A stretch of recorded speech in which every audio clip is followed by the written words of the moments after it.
It doesn't start with danger. It starts with unpredictability. Not the kind that breaks bones, but the kind that breaks trust. You grow up in a house where the walls breathe tension, where footsteps tell you everything you need to know, and where silence is never just silence, it's a warning. And you learn early, safety is not guaranteed. Safety is something you have to create. So you become the child who watches everything, reads every shift in tone, predicts every storm before it hits. You get good at it, too good. And the world calls you intuitive, empathetic, mature. No one sees that what they admire was born from fear. Because when a child never feels safe, they don't grow in a straight line. They grow around the danger, like a tree curling around barbed wire. Alive, but altered. And when that child becomes an adult, the signs are everywhere. Not loud, not obvious, but unmistakable. They don't relax. They monitor. Even in peaceful rooms, their nervous system is still scanning. Who's upset? What might go wrong? What am I missing? Stillness feels like a setup. Calm feels like a lie. Their body dosed to know the difference between safe and quiet before the storm. They confuse tension with normal. Chaos was their baseline. So as adults, they gravitate toward people who feel familiar, not good, not healthy, just familiar. They mistake anxiety for intuition because anxiety is the only alarm they grew up trusting. They apologize for existing, for asking questions, for needing clarity, for taking up space. They learned young that needs create danger, so they shrink themselves to avoid it. They love from a distance.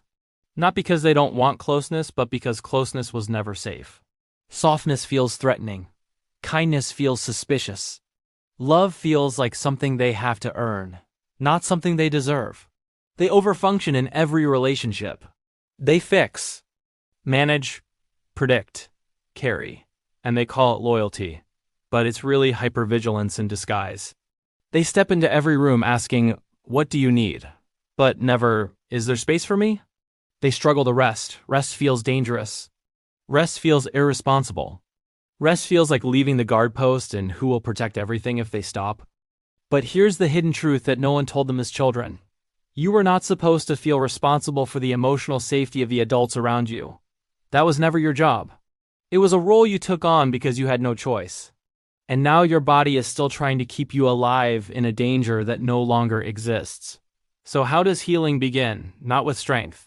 Not with productivity. Not with forcing yourself to get over it. Healing begins with one radical idea. You are allowed to feel safe now.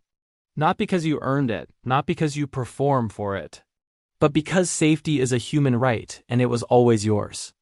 It begins with noticing the moments your body braces for impact when nothing is coming. It begins with letting yourself exhale fully for the first time in years.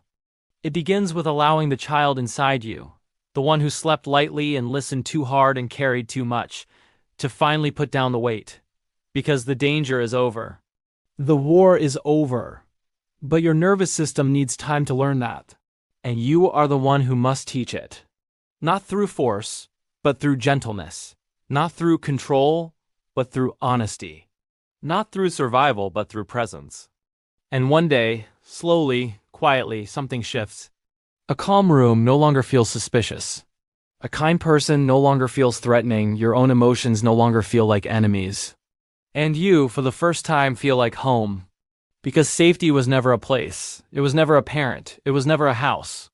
Safety is you. And you're finally meeting yourself. Not the version that survived, but the version that gets to live.